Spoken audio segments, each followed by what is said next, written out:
When it comes to Rosh Hashanah, the obvious question that we have to ask ourselves is the question that Rabbi Spiro, in his latest Sefer, a very beautiful book, A Touch of Purity, asks in Source 1, what are we davening for? It's a good question. It's Rosh Hashanah. We stand in shul trembling in fear. Our lives are hanging in the balance. We need so much help from above in our personal and both our collective lives. We need health, nachas, parnasa, so much more. Yet although we spend the entire day in prayer, we mention almost nothing about our own needs. We mention our plea for life only in the phrases that are inserted in the Shemona Esrei, like Zachrenu L'chaim. But the main body of the Shemona Esrei seems to be dedicated to another cause, the crowning of the Almighty. Why is this so? How do we explain this? What is this all about? And the answer to this question really sets for us the theme and the motif of what Rosh Hashanah is about. In the past years, we've spoken about the bracha of Malchios and the bracha of Zichronos.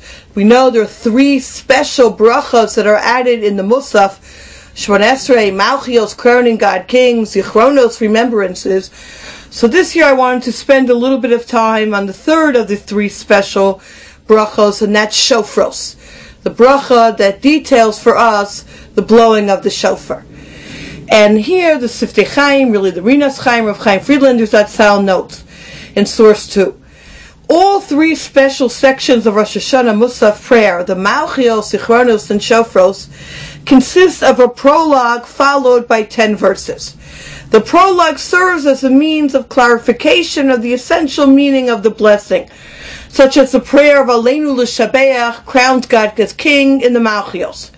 So we need to understand why Matan Torah, the giving of the Torah at Mount Sinai, appears as the main motif of the prologue to Shofros.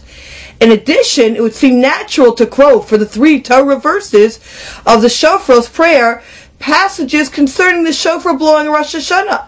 But here too, we use the theme of the verses that refer to Mamad Har Sinai, to Matan Torah. Why is this the topic of the prologue and the Torah verses? Why are we so focused on the giving of the Torah, of Matan Torah, on Rosh Hashanah? Right? We didn't receive the Torah. It's Yom Kippur that we got the second luchos, the second tablets. What is the focus? And to say that the shofar was blown at Mount Sinai, that's only one of the 10 reasons Rav Sadia gives. There are many other reasons why we blow the shofar. That should have such a central motif needs to be understood. To be able to try to analyze what Rosh Hashanah is about, then we'll come to the same conclusion we've come to really in the past, but our mahalech, our path, our journey will be different. I'd like to begin with a very beautiful insight of Rav Brevda in a Sefer Yemei Ratzon. He says the following. We know the Gemara Rosh Hashanah speaks about, based on the Mishnah, that there are 4 times a year that a Haolam Nidon, that the world is judged. On Pesach it's judged for wheat. On Shavuos it's judged for the fruit. On Rosh Hashanah all the individuals, Kol Bai Olam Ovrim Lufanav. And on the Chag, on Sukkot, were judged Alamayim, on water.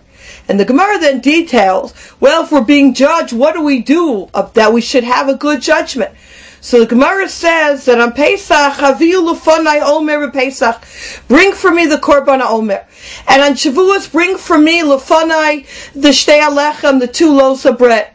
And on the Chag, on Sukkot, do for me the Nisu Chamayim, the pouring of the water.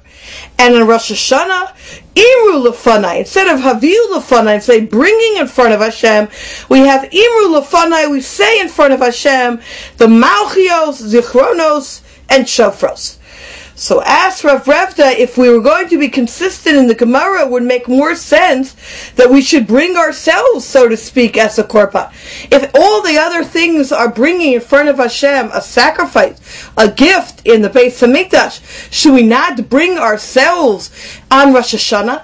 How does Imru Lefanai, Malchios, Zichronos, and Shofros, how does the saying of the Psukim, the 10 verses, coronating God as king, remembering and speaking about Hashem's remembrances and the blowing of the shofar, how does that stand in our stead instead of a sacrifice? How is that enough for us to be judged favorably? And to answer this question, Rav Brevda notes, it's really to understand why man was created. And he quotes here a beautiful Ramban in Sefer Dvarim Lamed Beis Kav Up, where the Ramban says that etzem tam yitziras ha'adam ba'olam hazeh, the core, if we had to distill down why man is created in this world, is Hashem barat adam b'tachtonim, man was created in this world, sheyakir et baro, that he will recognize Hashem, v'yodeh lishmo, and be able to acknowledge Hashem's name. And in fact, we know, as Ramban notes, that famous Ramban in Parshas Bo, is that originally everyone recognized God, but over